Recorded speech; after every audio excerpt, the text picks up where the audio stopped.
Hello everyone, আসসালামু আলাইকুম। Welcome back to my channel. আমি মৌসুমি এসে পড়লাম আজকে আরেকটি সুন্দর ভিডিও নিয়ে। আজকের ভিডিওটা আমি এর জন্য করছি, কারণ আমি বলি কেন করছি।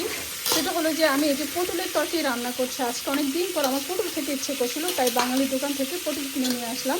তো সেই পটল এনে আমি এখন এটাকে আমি বলি এখানে কী কী মশলা দিয়েছি। প্রথমে পেঁয়াজ কুচি আর 3-4টা মানে রসুন আমি দেখাই। এই যে রসুন, এই রসুনকে কেটে মানে ছিলে কেটে হালকা একটুখানি থেতলো করে তারপর আমি এই পেঁয়াজের সাথে প্রথমে তেলের সাথে রসুনটাকে গরম করেছি, হালকা গরম করে পরে পেঁয়াজ দিয়ে দিয়েছি, পেঁয়াজ কেটে।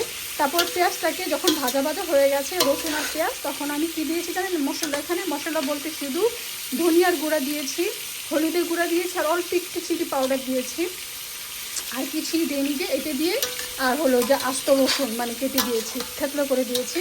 সেটা দিয়ে মশলাটা কষিয়ে এখন আমি যে পটলগুলো দিয়ে দিয়েছি, দেশি পটল এগুলো। তো আমি আসলে এই স্টিলের পাতিলের মধ্যে রান্না করি। স্টিলের পাতিলের মধ্যে হালকা আছে একটু রান্না করতে হয়, যত্ন করে, নাহলে লেগে যা সম্ভাবনা থাকে বেশি। তো আমি হালকা আছে রান্না করছি। আর এখানে আপনাদের সাথে শেয়ার করে দেখেন ইলিশ মাছের মাথাগুলো, ইলিশ মাছের মাথা। আর এখানে হলো দেখেন দুটো লেজা, দুটো মাথা আর দুটো পিস নিয়েছি।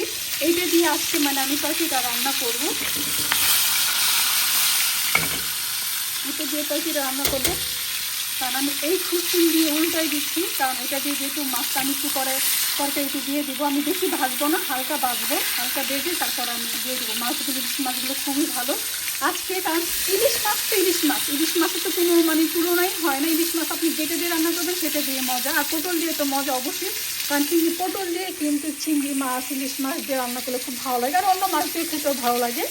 আর এখানে যে লেজাগুলো দিচ্ছি, আর ইলিশ মাছের মাথা দিচ্ছি, তারপর দুটো পিস দিচ্ছি, এই যে দিয়ে আজকে আমার দুপুরের, আজকে শুক্রবার জুম্মার দিন আজকে এই রান্নাগুলো করছি। আপনাদের যদি ভালো লাগে আপনারা কিন্তু এভাবে রান্না করে দেখতে পারেন। বেশি মশলা দিবেন না, হালকা মশলা দিয়েই আপনার কিন্তু জিরা গুঁড়া লাগে না, ওইটাও জিরা গুঁড়া। লাস্টে যখন তরকারি হয়ে যাবে আমি জাস্ট ফ্রেশ কাঁচামরিচ দিব, একটু পরে কাঁচামরিচ দিব আর ধনিয়া পাতা দিব কেটে, যখন তরকারি হয়ে যাবে। এই আর কি আজকে আমার রান্না। আমার ভিডিওটা যদি ভালো লাগে অবশ্যই পাশে থাকবেন, শেয়ার করে দেবেন। আজকে এই পর্যন্ত। আল্লাহ হাফেজ, আসসালামু আলাইকুম। Thank you for watching my video.